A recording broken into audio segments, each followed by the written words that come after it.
Okay, everyone, this is Eric Samuels. We're going to start in a minute or two. I want to give people a little bit more time to join. We had 37 people sign up, and so far there are only 17 on. So it looks like actually that number is growing pretty fast. So let's give everyone about another minute and a half or so, and then we'll get started.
Okay, sorry about that delay. I think we have most of the people that will be joining us on.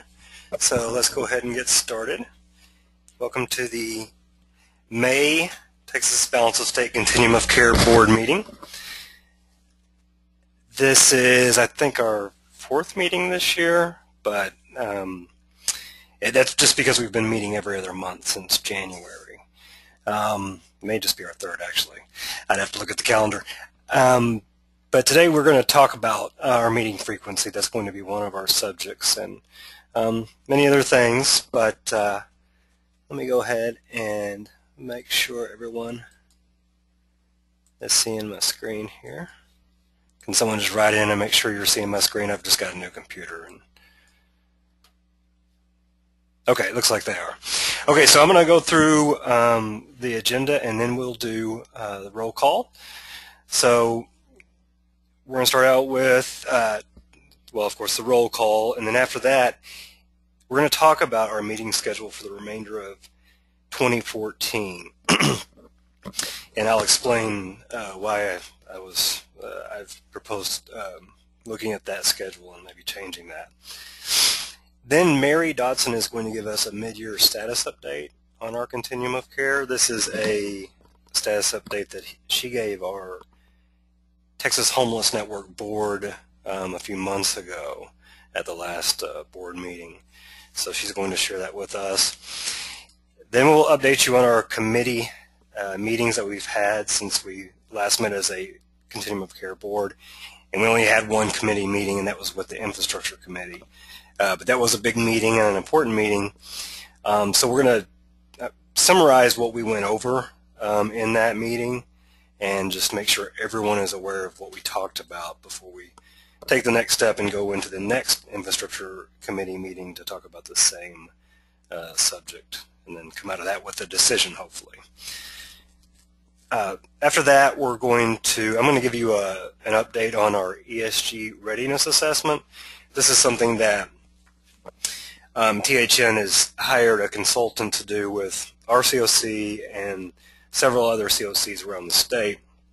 as part of, well, readying ourselves for possibly managing the ESG funding that TDHCA now manages.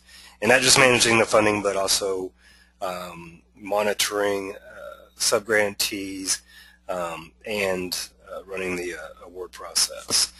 So as part of that, we need to make sure that we're in alignment with HUD's HARTH requirements. So we'll give you an update about where we are with that. And then Jennifer Laurent, if she's able, I think she is going to be able to join us for this, will give a quick update or a quick presentation on their coalition's partnership with their housing authority in Texarkana, Texas. This is something that we heard about during our summit last week, and I just found it really interesting to hear what their representative from the housing authority had to say as it related to homelessness and working with the coalition. So I asked Jennifer, I was actually sitting beside her, and asked her if she would take a little bit of time in our meeting today to talk about this, and so she's going to do that a little bit later. So thank you for that, Jennifer. Okay, let's go ahead and get into our roll call. We have actually a lot of people who have joined us since I started talking. And I'm going to go down the list, and I'm going to unmute you after I say your name, if you will, just say hi and what community you're representing and what coalition. If your mic doesn't work, you can go ahead and type that in. And then we'll see how it goes with the sound, but I may have to end up muting everyone again. If I do, then use your, type in your questions or use the function where you raise your hand so I can unmute you. Okay, so starting at the top, we have Ida Martinez. Are you able to say hi?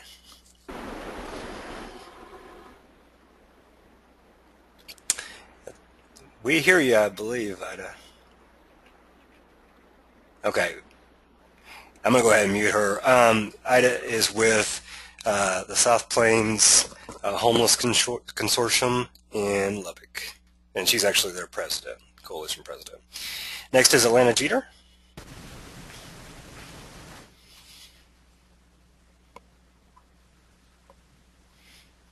Okay, maybe her mic's not working, but Alana Jeter is she's the head of the West Texas Homeless Network. Hello. Oh, hi. Hi. I'm leaving you on mute if I don't get any feedback, so you can mute yourselves after I take you off. Okay, then we have Athena Cortez, and she is with the City of Laredo. Good afternoon. Thanks for joining us, Athena. Beth Rawlingson is joining us. Hi there. And she's with the Bastrop County Homeless Coalition. Okay. Yeah, hi, Eric. Hi. And Carol Gresham is joining us, and I think maybe even from the road. Well, Carol, your speaker may be off, but I know Carol is, no, your speaker's on now. Go ahead. Yeah, barely. I'm here. Okay, Carol is in Mount Pleasant. Sorry for that, y'all.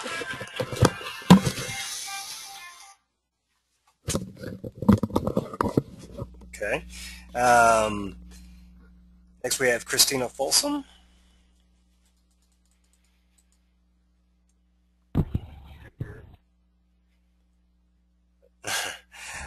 Hey, Eric, I'm here. Oh, hi, Christina. And she's with... Can you hear me? Yes. East Texas Human Needs Network in Tyler.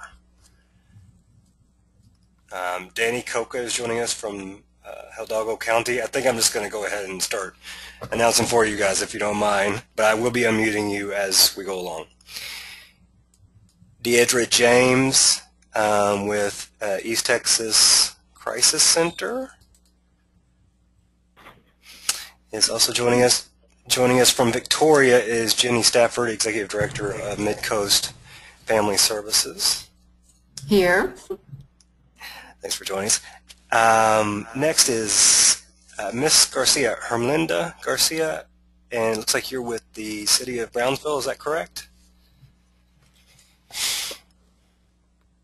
Okay, I'm assuming that is, but she will let us know. J.D. Young is joining us from Brenham, and getting a lot of feedback from you, J.D., but he's with Faith Mission. I'm going to mute you. I'm sorry, J.D. Next is Jennifer Laurent, who's in Randy Sam's.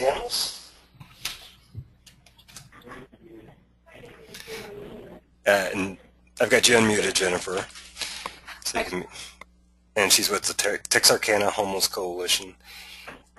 Jesse Elizondo is joining us from Corpus Christi, and he represents the Homeless Issues Partnership Coalition. Kelly Stallings is joining us from New Braunfels. She represents Comal County Homeless Coalition. Hello. Hello. Christy Smith is joining us, and Christy, I'm sorry, I don't remember who you're putting. Oh, Hello. You're in Brazoria County, right? We're in Matagorda. Oh, Matagorda, I'm sorry. She's joining us from the Matagorda County Homeless Coalition. Leanne Fry is joining us from Abilene. She's with the NOAA Project. And then we're getting to the end here. Leo Rosales is joining us from Good Neighbors Settlement House. Linda Hamblin joining us from Midland. She's with Midland Fairhavens. Lisa Lozano is joining us from Families in Crisis in Temple and Colleen. Lynn Lackey from Gulf Coast Center in Galveston is joining us. Melinda Conway Vaughn from Corpus Christi and with the Wesley Center is joining us.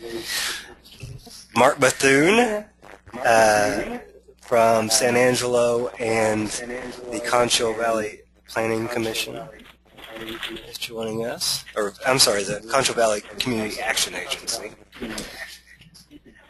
And Monica Pena Rasmussen is joining us from La Posada.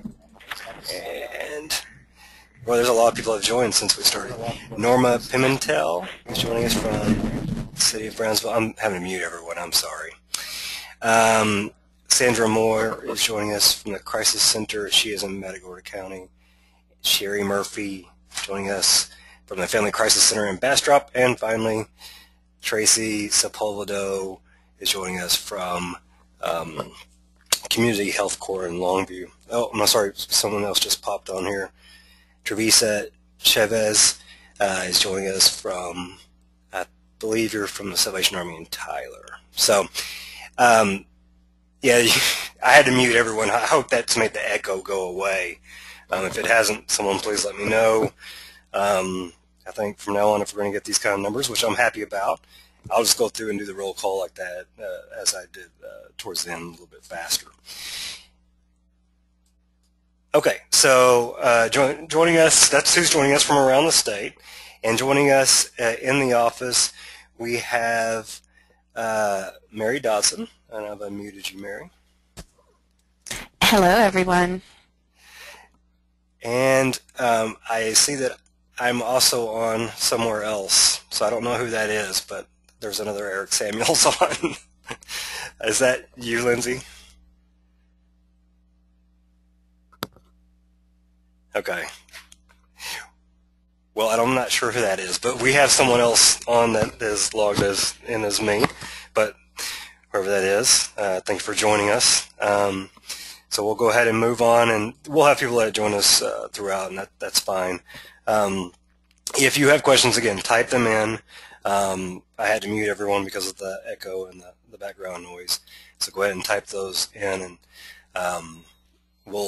I'll either unmute you if you ask, or I'll just try to answer your question as best I can as you typed it in. Okay, so the first item that we had up is the Continuum of Care Board meeting schedule for 2014.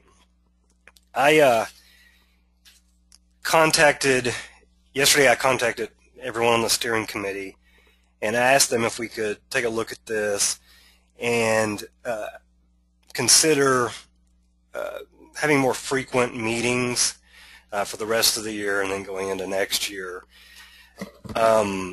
because it just seems that every other month wasn't working as well as I had hoped. We have a lot of things that we need to accomplish, and every other month it was just too infrequent. And I started getting a lot of emails from people that are confused about, why are we not meeting this month versus that month, and did they miss the meeting? And then people were worried that having fewer meetings could result in lower attendance rates whenever they go to apply for something like emergency shelter grant funds through TDHCA. And besides that, there's just plenty really to meet about, especially right now as we're going through the ESG readiness assessment and trying to really shore up a lot of our deficits with our continuum of care as it relates to the hearth requirements. So I asked the steering committee if they would consider going to a schedule in which we meet 10 times a year instead of every other year, so 10 times instead of 6 times a year. And they all agreed that that would be a good idea. So then we needed to determine what 2 months we would miss. So I asked them to choose between, I believe it was July, November, December, January, and I think March. It looks like everybody actually picked July, so that's definitely going to be one of our months off. And then the second most receiving votes was December.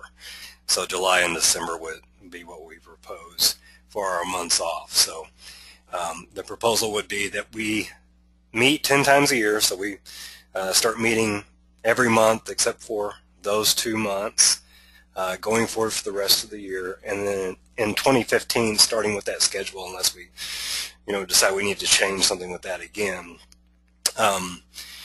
So the steering committee is in favor of taking a vote on this. Do we have any discussion from anyone else that is joining us? And really, I guess, any worries or concerns with increasing the meeting schedule to that, to 10 meetings a year from 6.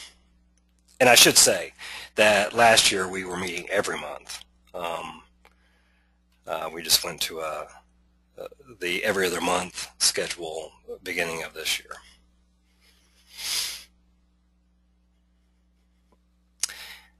So are there any comments, any concerns?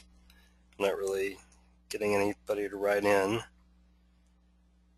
Okay, well, if there aren't any concerns or anybody wants to make a comment, Jennifer Laurent has just typed in that she wants to move to vote to meet 10 times per year. So we just need a motion to take this vote. So I'm going to start unmuting and asking our steering committee how they vote. So let's see if I can find everyone. So Carol Gresham, how do you vote? And you guys can type that in if you want to.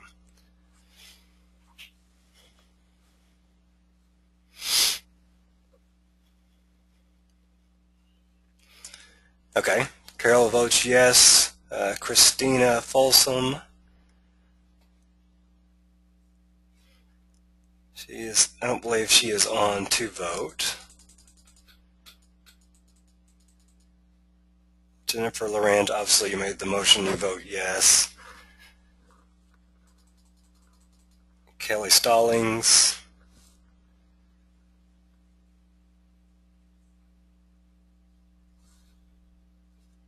And Sandra Moore, how do you vote?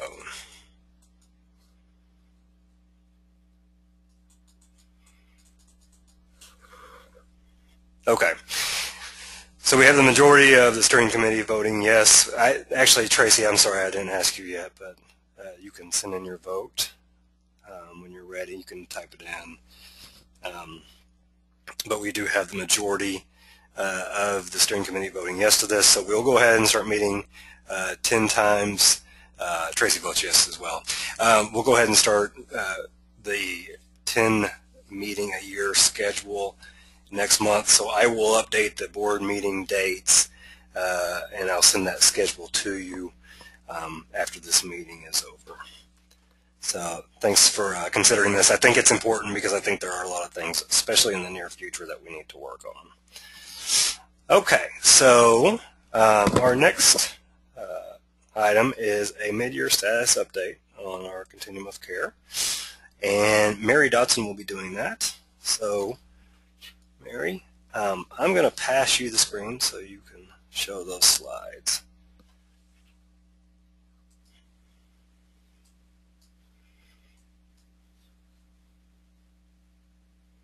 All right. There you go. Okay. Yeah, let me do this. Huh. Oh, there we go. All right. So this presentation I gave to the Texas Homeless Network Board of Directors, and I wasn't sure if there were new members or how many of them knew much about what is a COC. However, because all of you are in the Balance of State COC, and I'm guessing this is not your first meeting, I feel sure you all know what a COC is, so we're going to skip through some of these earlier ones. The COC's responsibilities, as outlined in the interim rule: operating the COC, designating and operating an HMIS, conducting COC planning, and developing and submitting applications for COC program funds. And there's our lovely map. We are all in the orange counties, 213 at last count, in the Balance of State. You know where I'm going now? Go up. And then THN's role as the COC lead, we assist relevant organizations, the COC board, and communities within the Balance of State to do all those things. Operate the COC, designate and operate an HMIS, conduct COC planning, and then submitting the application. Here's a link to what I think is a really cute presentation by HUD called What is the COC Program? And it just kind of walks people through what is a COC. So if you haven't seen it, you might be interested in taking a look. All right, we put these slides together in April, so they're already about 5 or 6 weeks old. And so it was a little bit more mid-year when we created it, but you'll see we just wanted to kind of capture halfway through our fiscal year what all we've accomplished so far. So since September, Texas Balance of State COC staff has delivered 41 trainings. Many of you were on the receiving end of those. Provided 235 technical assistance requests, assisted applicants to apply for approximately $12 million in project funding, and submitted the C application. And we had 32 COC projects within that larger application. Our accomplishments: we successfully submitted the COC program application again for $5.6 million, and we've already heard that $4.9 million of that has been awarded to our COC from HUD for all the renewal projects, and we're still waiting to hear on the planning grant and whether our Tier 2s got funded. All right, we maintained HMIS implementation for 78 programs. That's a lot of programs, and 295 users. So there are a lot of you out in the BOS who are using HMIS, I'm glad to say. 3 communities were added to our HMIS: Denton, Victoria, and Corpus Christi, because all of those communities have recently left their own COC and become part of the Balance Estate COC. And if any of you have ever had to transfer the data over from one HMIS software to the other, it's quite an endeavor. So I know folks in those communities and our HMIS staff have been working really hard. We trained 12 communities on implementing coordinated access. That's still in the works. We've begun with 12 communities, but we'll continue working with them probably for about the next year and hopefully add more communities over the next year. We coordinated the 2014 point-in-time count for 29 communities, analyzed data from 31 communities, and again, this was as of April, so these numbers might even be increased. At that time, we had received more than 5,000 surveys that represented more than 7,000 people.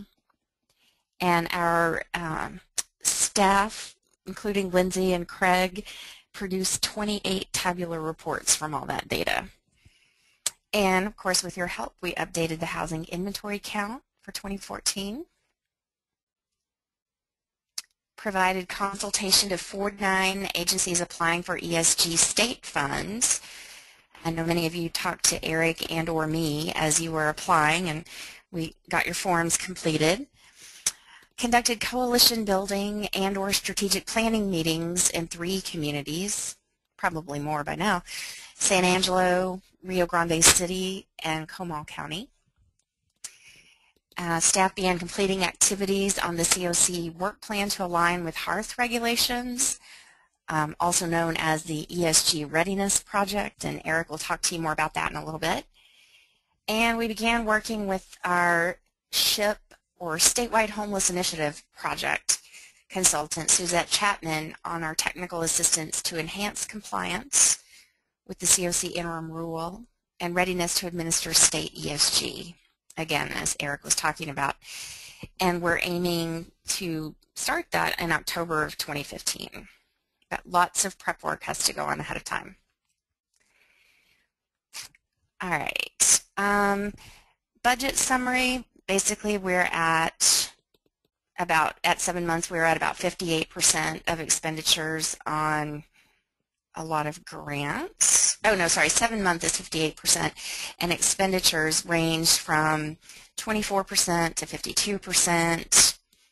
Good news is you'll see in the 5th bullet down, TDHCA board has in fact given us a 1-year extension of our current Local Homelessness Prevention Innovation Project, or LHPIP.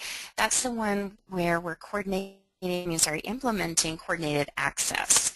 So we got $100,000 for 1 more year of that work. And then we've also applied for a COC planning grant for $250,000. And we will apply for AmeriCorps state funding to provide coordinated access assistance in those implementation communities. What are we looking at next? Continuing coordinated access planning and implementation with some communities through July.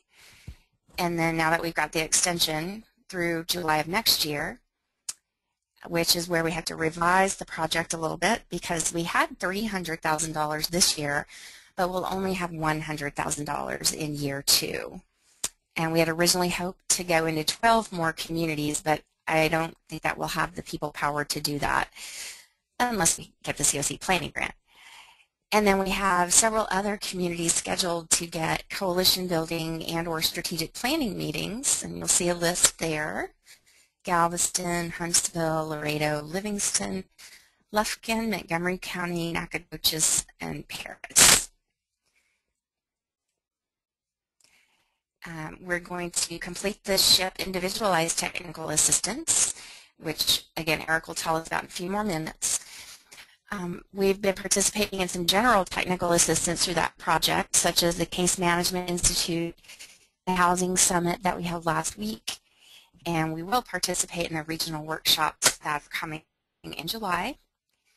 We're going to prepare for the 2014 COC program application process, and we don't know when that process will start. We're waiting for HUD to release the NOFA. We've got our annual performance reports coming up and our AHAR coming up.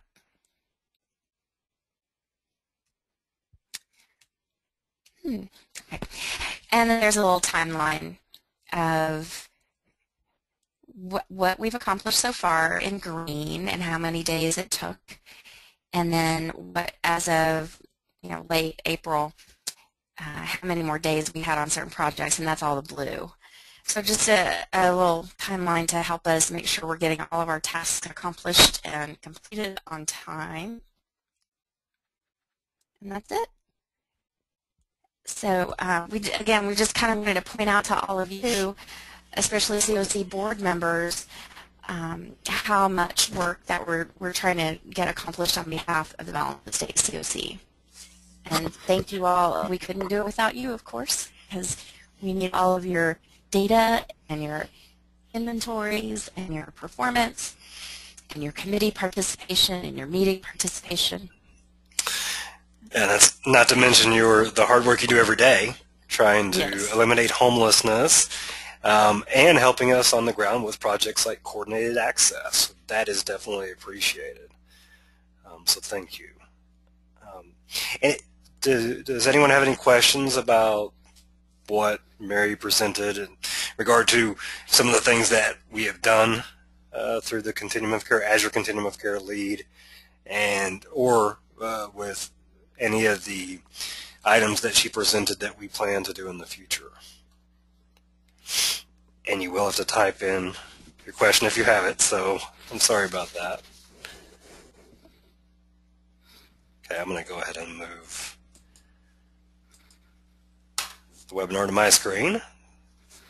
But go ahead and ask your question if you have it, or if you have a comment to make. Okay, well, thank you very much, Mary, and we'll try to give you updates as our Continuum of Care board and members pretty regularly. Mary said that the board found it to be very beneficial to get this update, this mid-year update on the Valentine State Continuum of Care project. So, she said, well, if it's that beneficial to our THN board, then I'm sure it would be beneficial to our Continuum of Care board. And I think she's right. I think that's something we need to do really often. So we'll try to do that as often as possible to keep you updated on what we're doing, what our plans are for the near future. Okay, so let's go ahead and move on to our committee reports. So, hold on, I'm sorry, there was a question that just came in here. Oh, Lynn Lackey asked if the PowerPoint could be available after the meeting, and yes, we will send that PowerPoint presentation and all of the materials we will be presenting today to everyone after the meeting. So the only thing we won't have immediately after will be the meeting notes, but we'll send those as soon as possible. Okay, so we only had, since our last board meeting, we only had one committee meeting, and the committee that met was the Infrastructure Committee, and we met on the renewal grant evaluation process for 2014, for the 2014 COC grant competition. And as Mary said earlier, we know that that grant will be released sometime soon. We just don't know exactly when, but it is going to be soon enough that we should really start working on our grant evaluation process and determining whether or not we should update it for the 2014 from the 2013 grant competition. So let me just say before I start going over all of this, we do plan on meeting in mid to later June with the Infrastructure Committee again on this topic, and hopefully come away from that meeting with a proposal for our steering committee on our 2014 Continuum of Care evaluation process, so they can vote on that, and we'll be ready to start working on that grant when it comes out, if it isn't already out. So we do need to do some work on this. So let me try to summarize what it is we talked about. So in 2013, we used a renewal evaluation form that had some pros and cons. Let me go ahead and pull this up. This evaluation form we saw as the pros. It was very objective. It was really based on your project performed in this way, so you scored these points, and that's the way it was scored all the way across for each project. We only needed to gather data from a few sources. That was another pro, and I'll explain where those sources were in a second. It was relatively easy for applicants to provide data. Once we showed them where. The scoring was pretty easy for the review team, and it was very transparent. So we saw these all as pros of this process. Some of the cons of this process that we used in 2013, or for the 2013 COC application, was it was kind of difficult to understand, especially when you got to the scoring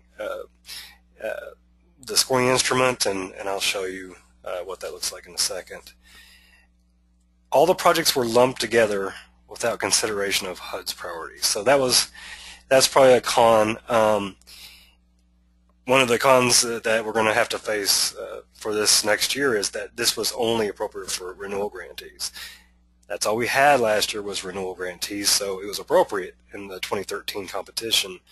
But we will have one or maybe even two new grant applications this year, so that's definitely a con if we're looking at using the 2013 instrument for the 2014 competition. And in some cases, there was some data that wasn't available for some of the scoring elements. That was primarily the cause of different types of APRs, annual performance reports, being used from one year to the next.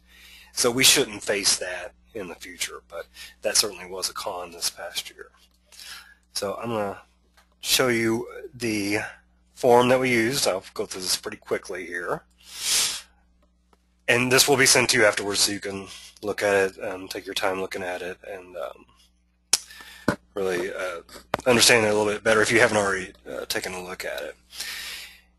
But this project evaluation, this is something that we worked on as a Continuum of Care board, I think early last fall, and it's one that was developed through, well, we looked at other COCs, what they were using, and we really liked the form that the Ohio Balance of State Continuum of Care was using, so we stole their form and we revised it for our own needs, and through several meetings we came to a final draft of this form, and this is what the Texas Balance of State Continuum of Care voted on using.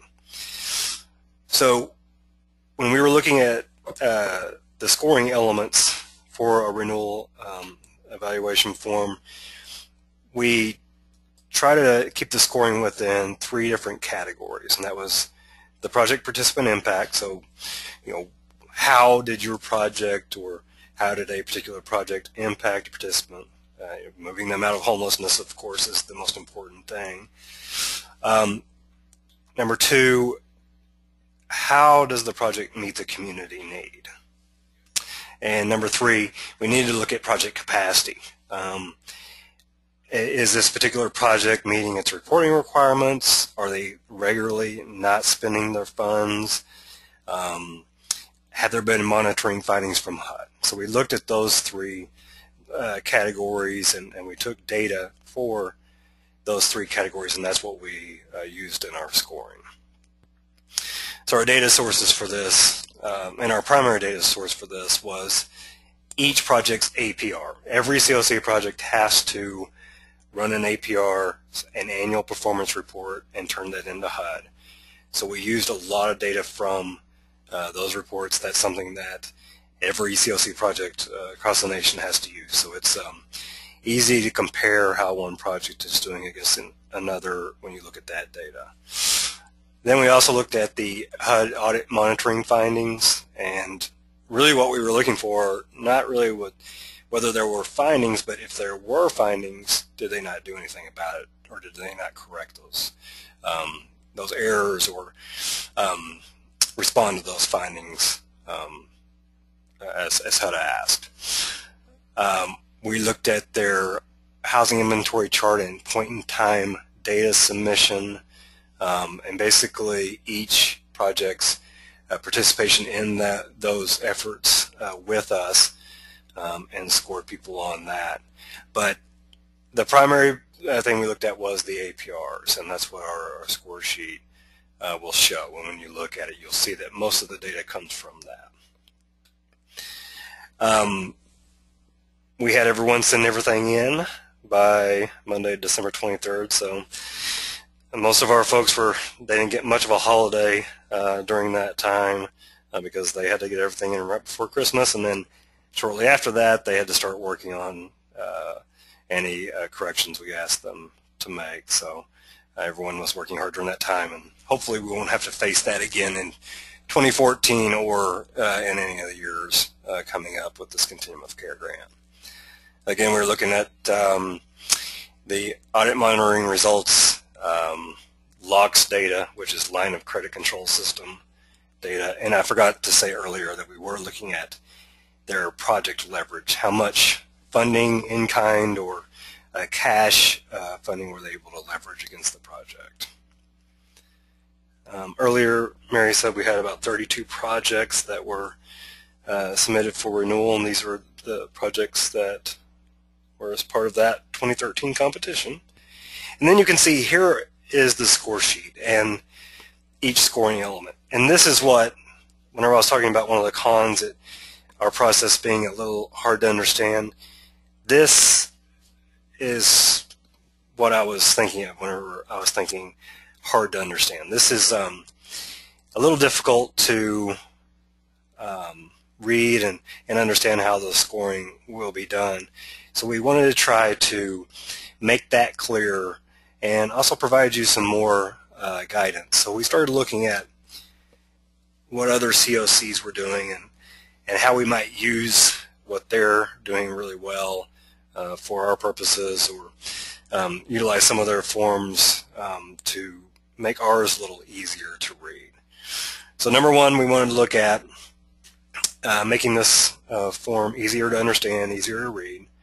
Number two, we wanted to provide more guidance to you throughout this process. And number three, we really wanted to look at how we score and prioritize and compare it to HUD's prioritization process and their stated objectives with their Continuum of Care grant, and make sure we're really aligning with what it is that they're wanting us to do. So in response to the first issue of making things a little bit more understandable, we looked at a lot of different samples, and we found that Houston's Continuum of Care used a scoring system very similar to ours, but it read a lot easier. It was just much easier to go through and understand what it is that we're looking for from our Continuum of Care programs and how they will be scored, where the data comes from, basically everything that was unclear about our project before. So this is what we presented to the Infrastructure Committee, and again, you'll receive this afterwards. And I think everyone agreed. You all can write in if you don't agree with this, but I think most people agreed, at least, that this was easy to read, and it's a format that we should use for our Continuum of Care in the future. We are going to look at this one more time in June before we finalize it, but we'll come up with a sample for that June meeting to show you a sample that is the Texas Balanced Estate Continuum of Care's sample of this. But we think that will help make this process easier. And then Mary found, she found a document from, I'm sorry, Mary, it was from Portland, right? Let's see if I can find it. I have too many things open. Yes, she found a document that discussed this prioritization process for a continuum of care in Portland and some guidance documents. And well, you go ahead and tell everybody about this, and I'll scroll through. Okay. Yeah, we found these documents from Oregon, and I thought they were really detailed and gave lots of information about the COC program competition even months before the actual competition started. So some baseline information like what Eric has here in yellow, something as simple as which years are we talking about, because it does get a little confusing when it's the funding year versus the program year. When does the grant begin? How is it labeled? And so some of those really fundamental aspects of the COC program, which if you've been doing this a long time you might know, but those of us who haven't been doing this piece of it for very long found some of this information really helpful. And so last year we used a lot of conference call meetings and some documents to help inform everyone who was interested in applying for the COC grants, but we thought this would be an easier way to have everything in writing and available on our website, so even if someone wasn't able to participate in one of our conference call meetings about getting ready for the COC application, they would still be able to get the information on our website. And so we proposed to the infrastructure committee that we on the staff could create some documents like this that gave very detailed guidance and step by step through the process for everyone who wants to apply, and they thought that was a great idea. And so I think Oregon last year had a total of 4 guidance documents. Each one focused a little bit on a different topic, but as they came out, they gave the community the most up-to-date information that HUD was making available, and kind of guided them through by saying things like, okay, we're 3 months away, and so this is what we can be working on even before HUD releases the NOFA. And you'll see here what comes next, what else can I be doing in the meantime. So again, I thought it was just very informative and helpful. Yeah, and these guidance documents, they would give you that information on paper that many of you may have only received if you set up a TA webinar with me, or you got some information from EASA last year as you were working through your eSNAPS application. So we hope that by doing this, we'll give you more information, different information in different formats, so the different folks with different learning styles will have the information in the way that they need it.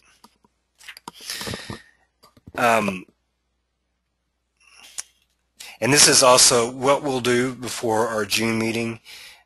We'll bring a sample, a final draft of the score sheet that's easier to read, and we'll draft up the first of these guidance documents, well, to the extent we can.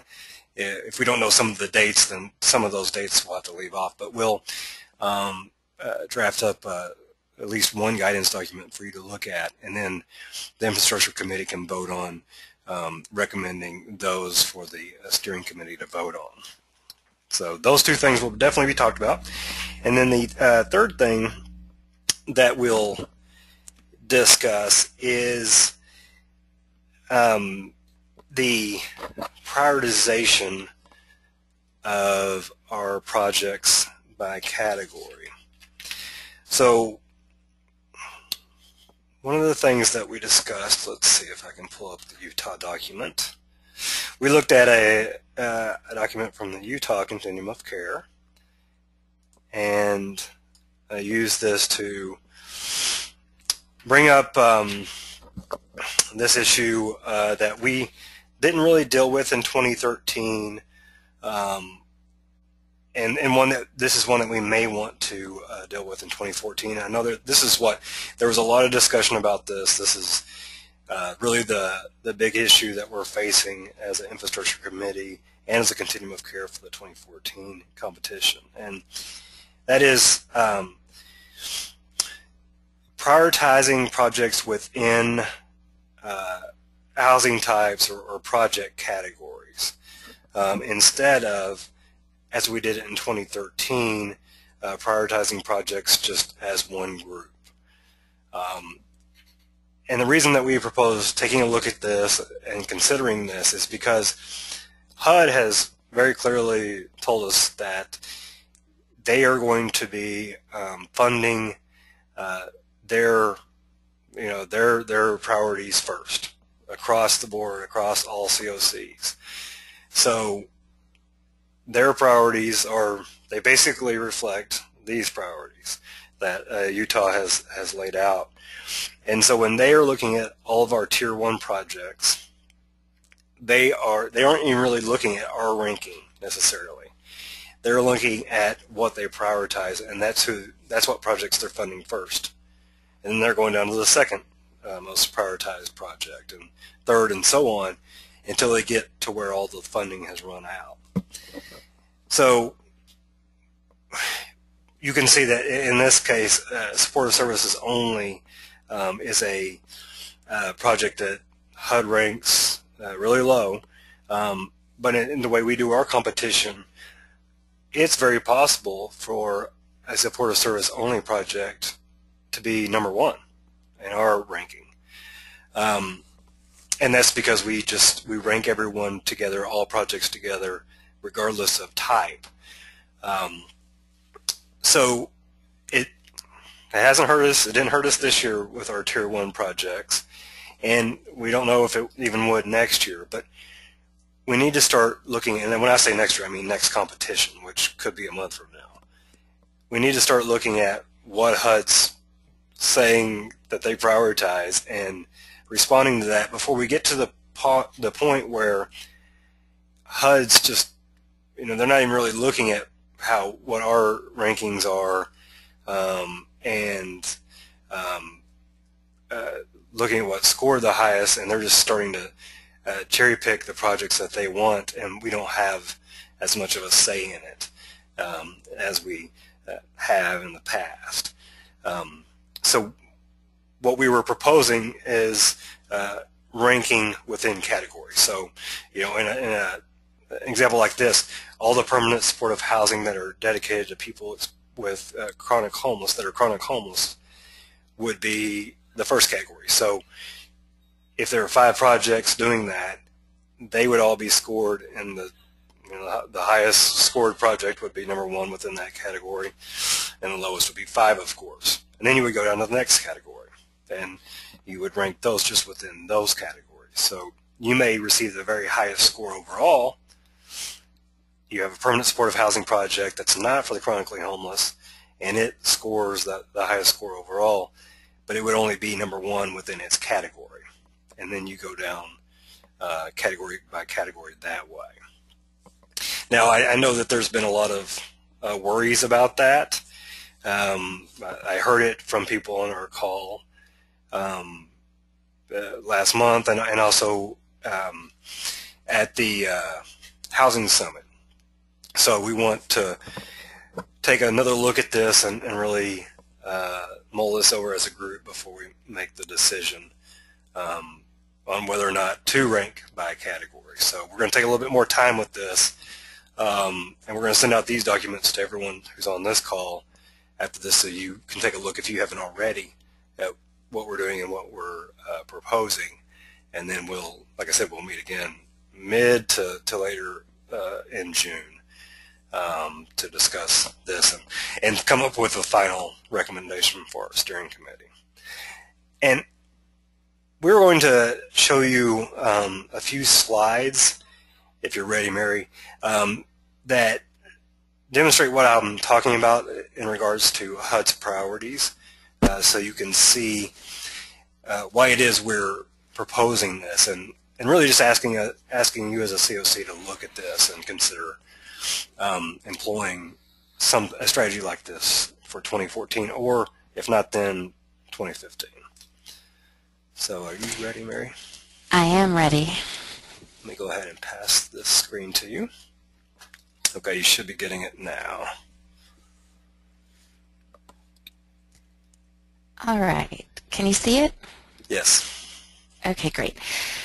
So this is a slide presentation that HUD gave last December, all about the last NOFA for 2013. But because that continuum of care application piece of the consolidated application will apply to the 2014 competition, also, I guess that's why they called it 2013 and 2014 COC program. So this whole presentation is about various aspects of the NOFA. I'm going to take us to page 18, where HUD talks about their selection criteria for funding COC projects. So here, they're going to go with the order of selection that was outlined in the NOFA, and we'll get to what that is. The selection priorities are the same for Tier 1 and Tier 2. So all of Tier 1 will get funded first from every COC across the country that applied, and only then will HUD move to considering funding any Tier 2 projects. Selection under each tier is specific to the project type, and that's pretty much what Eric was just explaining, that, oh my goodness, was it Ohio that we were just looking at? I'm sorry, Utah. I can't recall. Oh, Utah. Yes, so kind of within categories here. That selection, the selection order allows HUD to preserve more permanent housing. And as you know, that is one of HUD's top priorities in recent years. Also, Opening Doors, the U.S. ICH plan, talks a lot about permanent housing. And then knowing the selection priorities is especially important for strategic project placement. And again, that's what Eric is talking about. If we know what HUD selection priorities are, then we as a COC can most strategically place our projects to where the most of them as possible would have a chance of getting funded. All right, so an overview of the selection. Within the rank order established by the COC on the priority listing, so that's what we would submit to HUD, our COC's priority listing. Within that, HUD will select projects from Tier 1 and Tier 2 in the following order by COC score. So there's a lot in that one sentence. Again, the COC will tell HUD our rank order within our priority listing, but then HUD will select projects first from Tier 1 in this order, and then from Tier 2 in this order, and also by COC score. So the COCs from around the country that score the highest, their projects will get funded first, and HUD will work its way down to the lowest scoring COC. So it's really important that as a COC, we're doing what we need to do to earn all the points that we can within our application, which basically means that we're doing what HUD requires us to do as a COC. So the selection that HUD will do from, again, Tier 1 first and then Tier 2 is their top priority is renewal permanent housing. So any permanent supportive housing or rapid rehousing projects that are renewals, that is HUD's top priority for funding. Second is new reallocated PSH for chronically homeless persons. That was one way that new projects could get into the competition in 2013 is if a COC reallocated permanent supportive housing funds to, or reallocated funds for a permanent supportive housing project for chronically homeless persons. Another way that we could have gotten a new project in is if we reallocated funds from an existing project to a new rapid rehousing or RRH project for families. Fourth, a renewal transitional housing project. Fifth, COC planning costs, and we did apply for a COC planning grant. UFA cost, that's Unified Funding Agency. We did not apply for that funding. Next is SSO projects for coordinated assessment, renewal HMIS projects, all other renewal SSO projects, and any other project application submitted by the COC that was not on the HUD-approved grant inventory worksheet. So that's HUD's order of selection. Selection priorities set up rounds of funding by project type. And again, there's a diagram on the next page that we'll see that I think explains this more fully. Projects from all COCs are sorted by score and rank order into each round of selection. If a COC has more than one project in a round, they are selected by rank. So that's where some of our local ranking can come in there. This process is completed for Tier 1 until funds are exhausted. And then if funds remained after Tier 1 is complete, the same process is carried out for Tier 2 until funds are exhausted.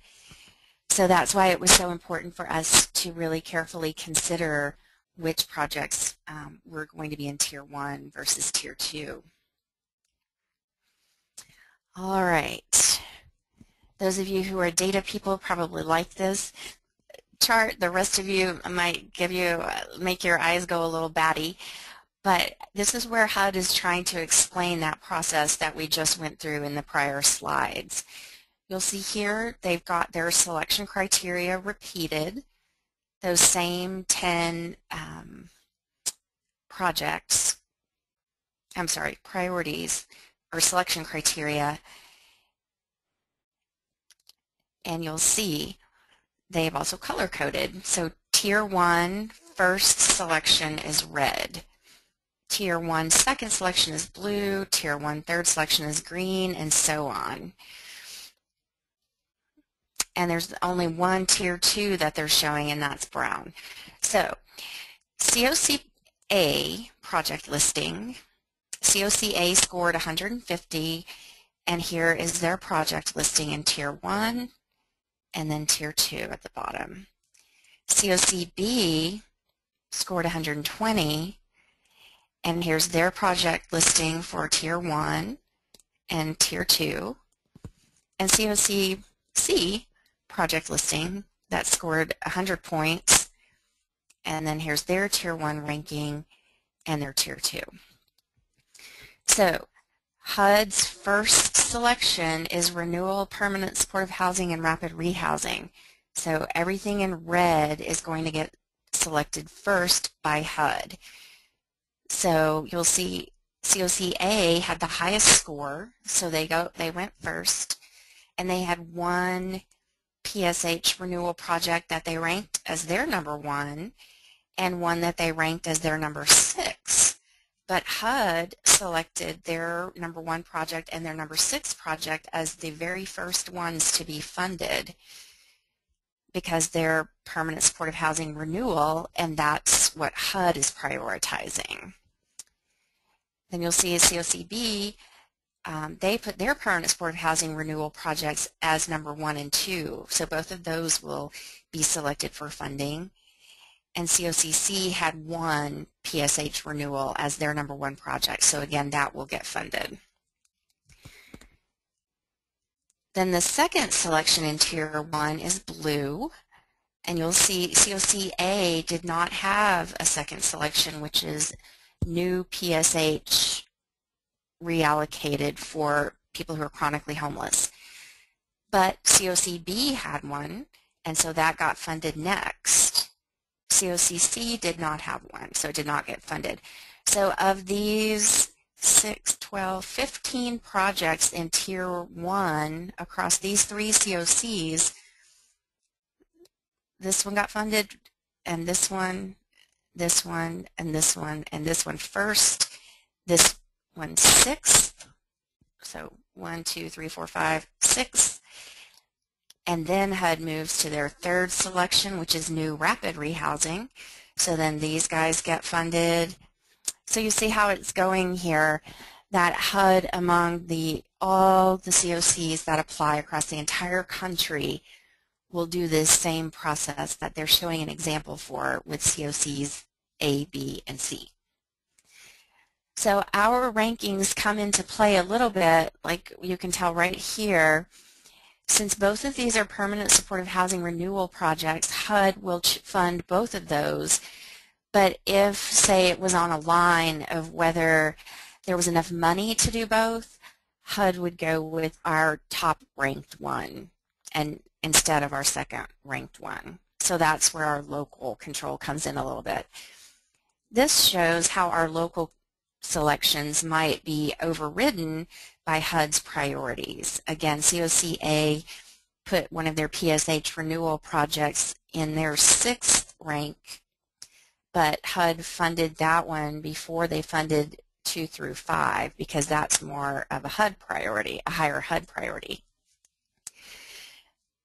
And so only once everything in Tier 1 is funded, and if there's money left, will HUD go through the same process for all the Tier 2 projects across the country. So, you know, there is a chance that Tier 2 projects will not get funded if there's not enough money. So anyway, I think for me this really helped to just try to better understand how HUD's priorities work with our local priorities to determine the final selections for funding. And Mary, if you would leave that up there. So I want to explain what Tier 1 is and Tier 2.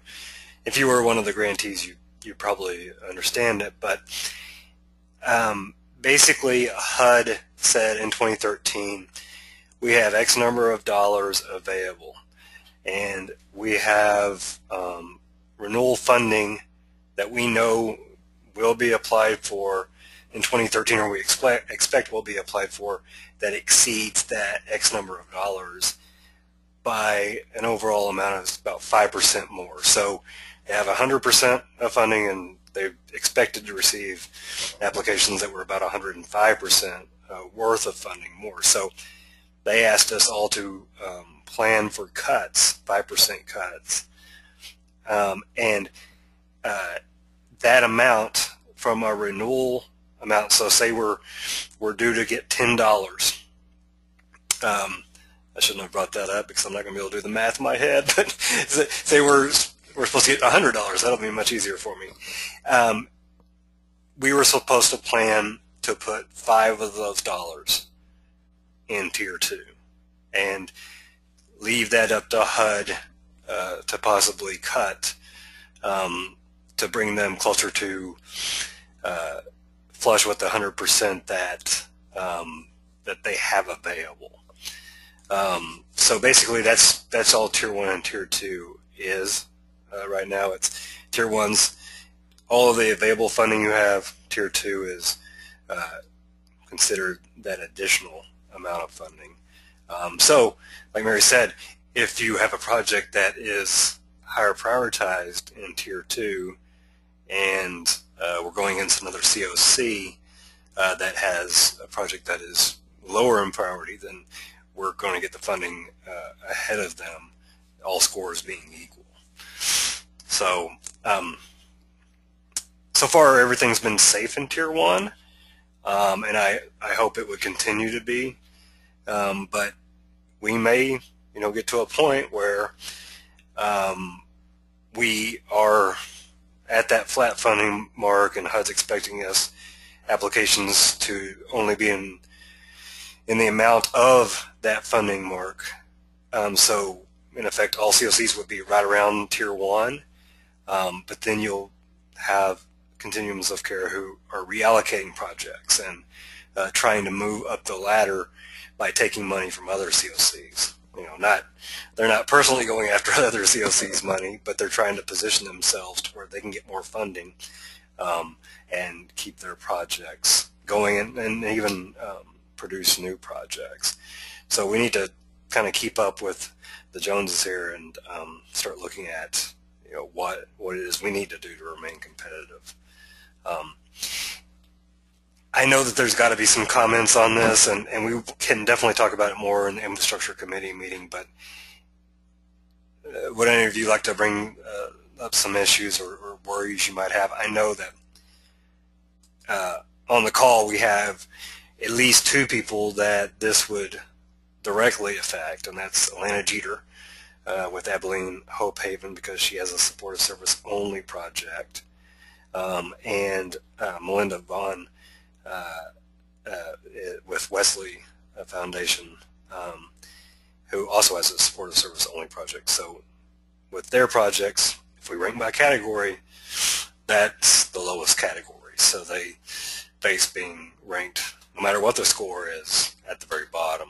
So we are keeping those folks in mind and those projects in mind when we're talking about this.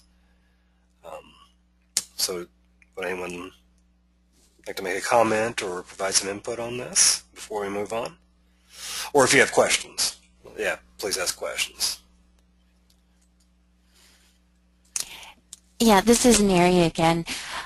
I think that, again, what we're seeing here is HUD's continuing emphasis on permanent housing, and they're moving away from wanting HUD to fund supportive services, hoping that other federal resources or state resources would be able to pay for the services that go along with HUD's funded housing. And I can just hear Melinda and Alana right now saying, that this project's for child care. And especially like in Alana's cases, they have Abilene Hope Haven Transitional Housing, and they have child care, so they work hand in hand. So it's difficult, and we understand that. If we get to a point where we start talking about a reallocation of those funds, then we'll do whatever we can to work with you to see if we can find other sources of funding to replace that supportive service only child care money, or whatever your project is, or whatever it funds. Melinda and I talked about that last week. So, we understand it's not fair, but this is, HUD has clearly said that their priority is permanent supportive housing and rapid rehousing. So they're definitely moving in that direction. Okay, anybody have anything to say before I move on? Okay.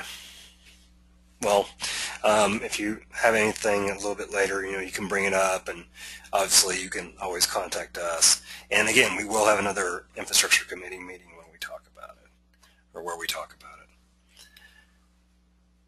Okay, let's go back to the agenda, if I can find it.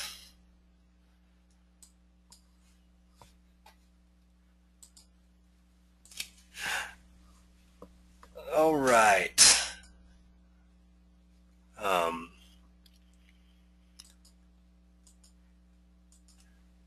Okay, so the last thing we have before we give it to Jennifer for her presentation on the Housing Authority is just an ESG readiness assessment update.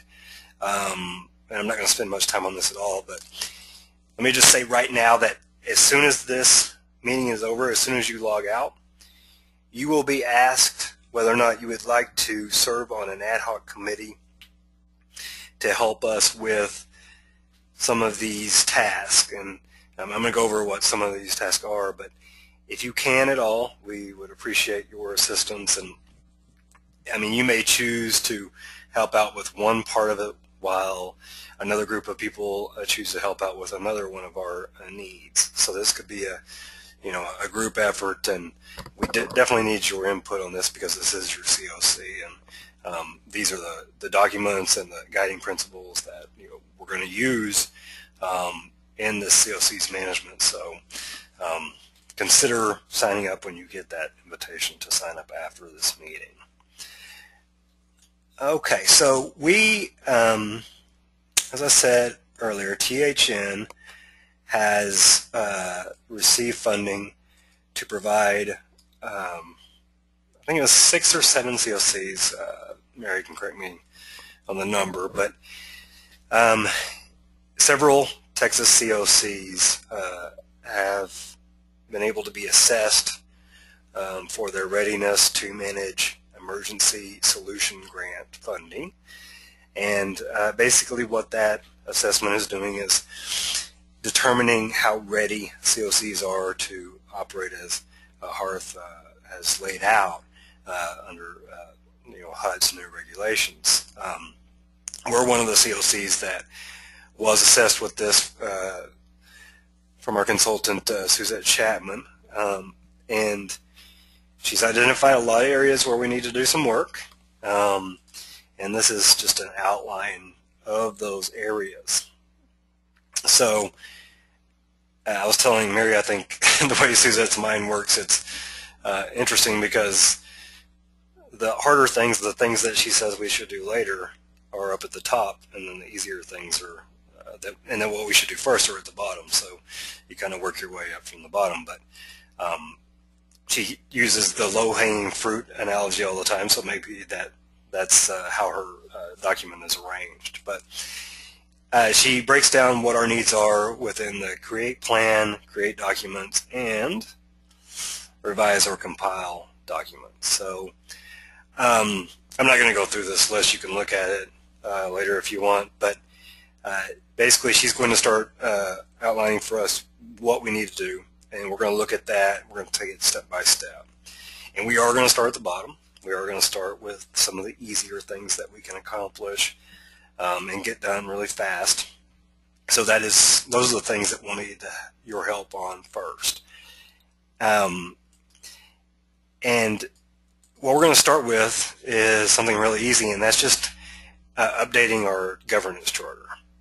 There are some things that we did not realize when we created it, and we did not realize during all the times we edited it that we still needed in it. And these are this is information that HUD requires. She has outlined it all right here, and I'm going to send this to you too. Let me pull this up. And I'm not going to go through this. This is a big document, so I'm not going to go through this either. But basically, everything in yellow is sample wording that we need to put in our charter, bylaws, or other governing document. For us, it's our governance charter that we need to put this in. So the first meeting that we have with this ad hoc committee, I want to review a draft of the charter that has all of this suggested wording in. So I'll look at our charter and I'll update that with Suzette's help and some other staff's help, and that will be one of the first things that we review and get your input on. And then we'll jump into some of the other tasks that are a little bit more difficult, a little bit more time-consuming, and I'm hoping for the next thing to be the ESG consultation process. So we have looked at that some in the past, but I want to take that on, I think, next. Well, it depends on when the COC grant is released, but I want to take that on very soon because I think we can do a better job of our consultation with ESG awardees so that we help guide the ESG allocation of funding throughout all of our awardee sites a little better and a little bit more consistently, so that we have similar allocation percentages for things like rapid rehousing and prevention, and percentages that really reflect what our COC's needs are. So after we get to the charter, then we'll get into some of this, something that has a little bit more substance to it, a little bit more, COC guiding documentation. So hopefully we can get your input on that. So just consider applying for, or not applying, but volunteering your time to serve on that ad hoc committee when you get that invite a little later. We'll try to make it as painless as possible for you, but in a lot of cases it might be something that you would be interested in, because we will be getting into some of that more prescriptive, the development of more prescriptive type of documentation that we'll use within our COC planning. Yeah, Eric, this Sure. is Mary. Yeah, so the whole point of this project was for THN to assess all of the COCs in the state and come up with exactly what you're seeing here for the balance of state, somewhat of a technical assistance plan that identifies areas that the COC needs to address in order to be in full compliance with the COC interim rule, and then that will set them up very well to be ready, again, to administer state ESG funding by October 2015. So these are a lot of new requirements that HUD had written in the COC interim rule, and what we found across all 12 COCs was that in a lot of cases the COCs had a process, it's just not written down, or they have a policy and they carry it out, but the way they carry it out or the procedure was not documented.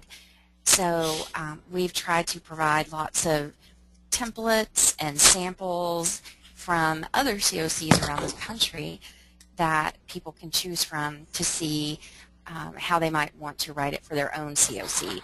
So for those of you who like things like bylaws and designing processes and procedures, this committee would be great for you. Yeah, and we really get in depth with this. Just as an example, Mary and I were talking earlier.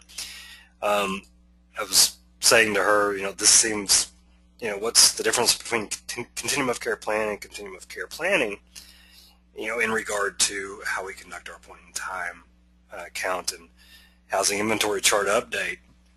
And we kind of talked through it and realized that we actually have a plan for this part of it, and many of you have seen it. We have a guiding document that communities can use to prepare for and conduct their survey and update their housing inventory. But we have never described or written down a process by which we have come up with this, and that's the COC planning part of it. So you have your plans that are written down, and then you have to describe, and HUD requires this, you have to describe how you came up with it. So what they're really wanting to see, what I think they're wanting to see, is your involvement in the development of these plans. So these are some of the things that we'll be working on. So if you're interested in why we do some of the things we do, you'll also learn that too. So hopefully we'll get some good participation on that. Okay, well, I'm going to go ahead and move to the last item on our agenda. And this is a presentation by, a short presentation, she said, by Jennifer Lorand on their relationship or their partnership with the Housing Authority as the Texarkana Homeless Coalition. And real quickly, before she starts talking, the reason this came up last week at our Housing Summit was because we had a panel discussion on how housing authorities can be involved in assisting to eliminate homelessness and can be involved in working with their local homeless coalitions and continuums of care. This is something that HUD has really recommended that all COCs look into doing, and a lot of communities are they're actually making a lot of headway by working with their housing authority. So we had folks from Texarkana present. We had people from Dallas. We had people from I think Houston, several other places around the state talk about how the housing authority is helping to alleviate the burden on the homeless coalitions and end homelessness for many folks. So Texarkana started doing this in the balance of state. Lubbock, to a certain extent, has started doing it. At least they're talking about it. So hopefully we can get other communities, housing authorities, to start participating in this effort, and like I said, do further to eliminate homelessness. So, Jennifer, do you want me to just unmute you so you can talk, or do you actually want the screen? And I'm going to unmute you so you can actually answer my questions. Sorry. If I can find you. There you are. Okay, you are unmuted. Well, you can unmute yourself. Hello. Hi, we can hear you. Perfect. Okay, so this will be pretty short. I actually have a staff member that is leaving in 22 minutes is her last minute, so I'm just going to talk for a few minutes, and I have to say honestly that Texarkana is very spoiled. It did not ever cross my mind that not everyone had this phenomenal relationship with their housing authority. Since the time I've been here, which is just over 4 years, our housing authority has been completely on board with the coalition, and in turn, members of the coalition have been very happy to help out with anything the housing authority had on tap. We've had the past 2 executive directors from the housing authority on our homeless coalition executive board. They've served as the treasurer, both of them, and they've both taken really active roles. And when one went on to other opportunities, the new executive director really stepped up and took on a role that we didn't anticipate. We were able to launch what was, for our area, very innovative, the Bridge City project. And Johnny Riley, who is the director at our housing authority on the Texas side, really took that on as his own, and he made that project happen. And citywide, we invited city leaders and government officials and everyday citizens to come out and sleep outside and live the plight of the homeless. It got to be 25 degrees. We set a goal of $25,000. And the housing authority backed up our efforts by being willing to try to get us housing vouchers for the chronically homeless. So we were able to take that money and use it to get the chronically homeless into housing units, which was really exciting for us. The housing authority we've also worked on with several partners, working on building some vet housing. Our housing authority has worked with us to get more VASH vouchers in our area. And they've really taken a real interest in helping the homeless situation. We're able as a coalition to help them out with community building activities. We go out and work with their neighborhood meetings and kind of establish a presence through that. So we've been very, very lucky. I don't know how we would do what we do without the housing authority's support, but that is absolutely my thought, is if they're not already on your board, get them there. Once you have their buy-in, a lot of the city leaders will follow. At least that's been our experience. Thank you, Jennifer. And you know, whenever there were 2 workshops actually with housing authorities, 2 panels at our housing summit, and I only went to one. But after that one, people out in the audience, everyone was excited, and a lot of folks from the balance of state communities were really excited to hear from Mr. Riley. I think there's a lot of interest in trying to replicate what they're doing there or work with the housing authorities in some way. So hopefully we can encourage your community to do that. And if you need, we can definitely talk to your housing authority about the possibilities when it comes to working with the Homeless Coalition. I know that Jennifer has to go, so do you have any quick questions for her before she goes and says goodbye to her staff member?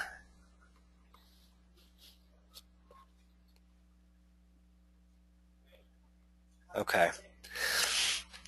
I'm sorry I had to mute everyone, but you know the sound was pretty bad. So Jennifer, I know you got to go. Thank you very much for the presentation, and say goodbye to your staff member.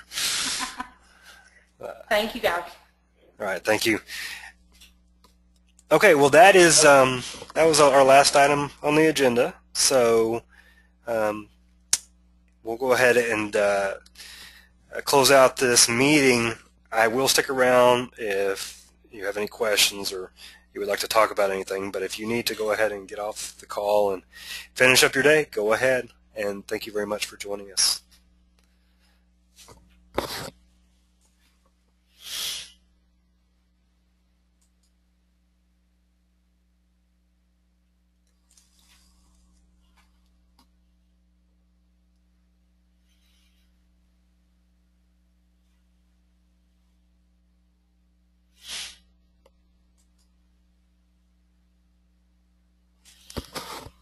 If you are sticking around to ask a question, just type into the question box to unmute you, for me to unmute you.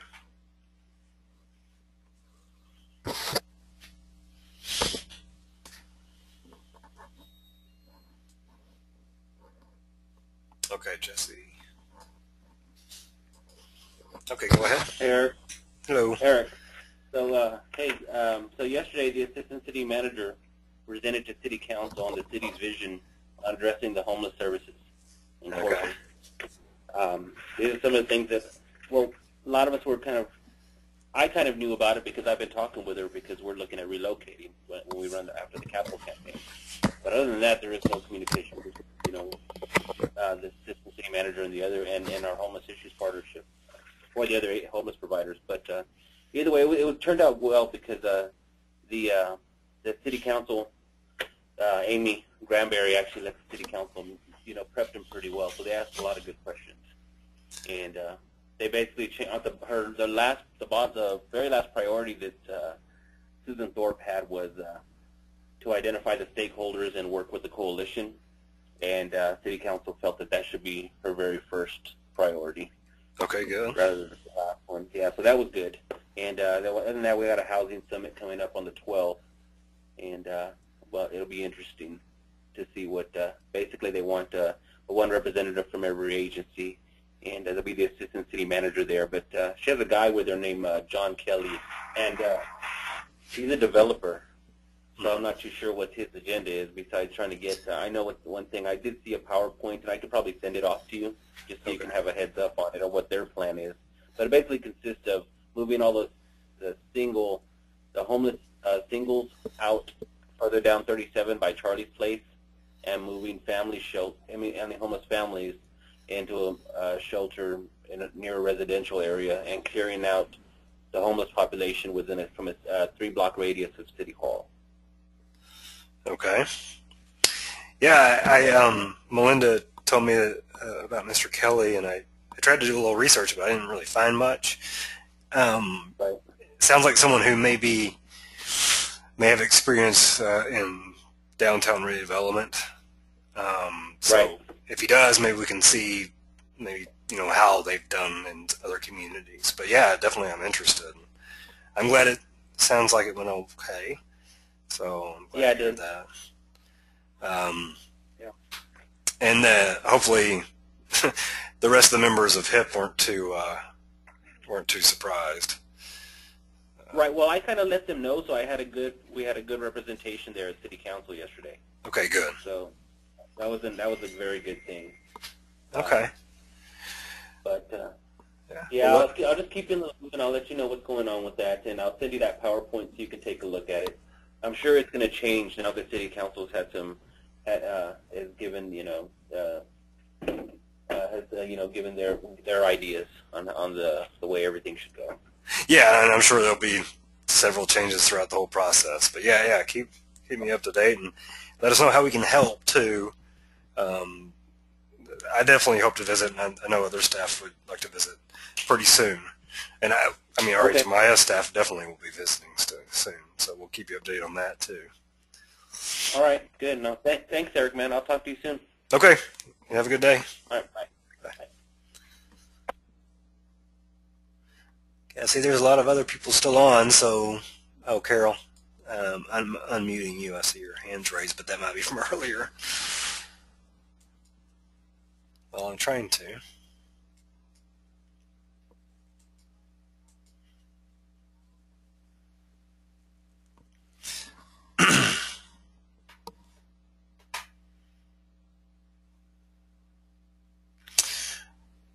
Okay, I'll stick around for a few more minutes.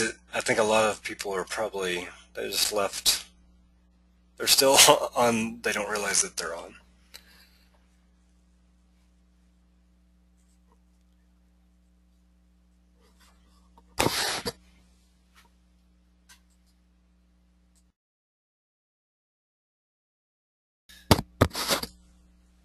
All right, well, I'm going to go ahead and close off. If you're on, you will see that that's happened. Call me later if you need